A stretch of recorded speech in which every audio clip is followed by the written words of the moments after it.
make him an offer, Ken. I'm fucking with you, Steve. You gotta fight through that shit. Stuck on this.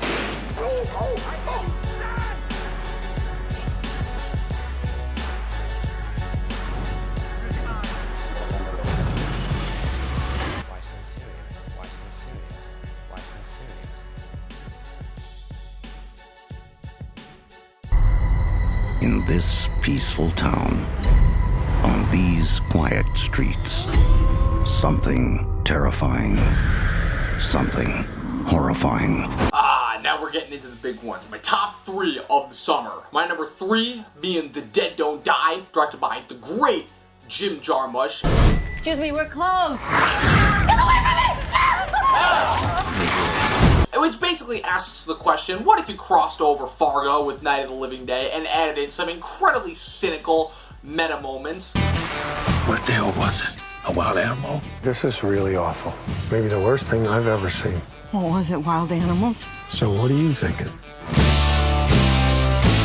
I'm thinking zombies. So, I know that there are a few people that have complained about the meta-ness of this movie, and I can understand where they're coming from, especially considering this isn't something that's like kind of broadband and over the top and in your face like a Lord and Miller comedy. Granted, like I said, they obviously deserve all the respect in the world because they're kind of the guys who literally wrote the book on that kind of comedy, but Jarmusch with this movie I feel like was trying to go for something else. I feel like the sleepy small town Excuse me.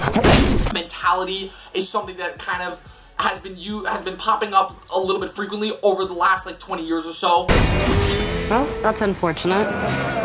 It's the perfect setting for a horror movie, but also just Jarmusch, I feel like, was really trying to capture the cynicism and just the overall negative feelings that are going with the times right now by just portraying just what if just everything that you expected to happen happened in a zombie movie, but with no foreseeable foreclosure, no sense of happiness, no sense of a new dawn on the horizon, which is what happens usually a lot of the times at the end of these types of zombie movies.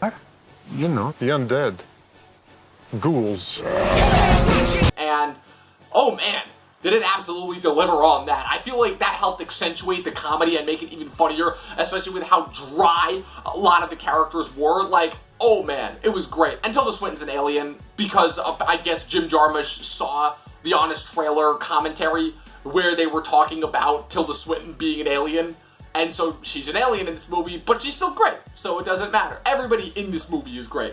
Adam Driver drives a Mini Cooper, and it's hysterical. Like, that's one of the funniest things. And yeah, I'm a little bit biased, because it was shot in my hometown. So, yeah, The Dead Don't Die. Heavily recommend if you're a zombie fan, and just a fan of good filmmaking and movie making. Excuse me. Those are some pretty good cuts. You played some minor league ball, didn't you? Well, a little class A.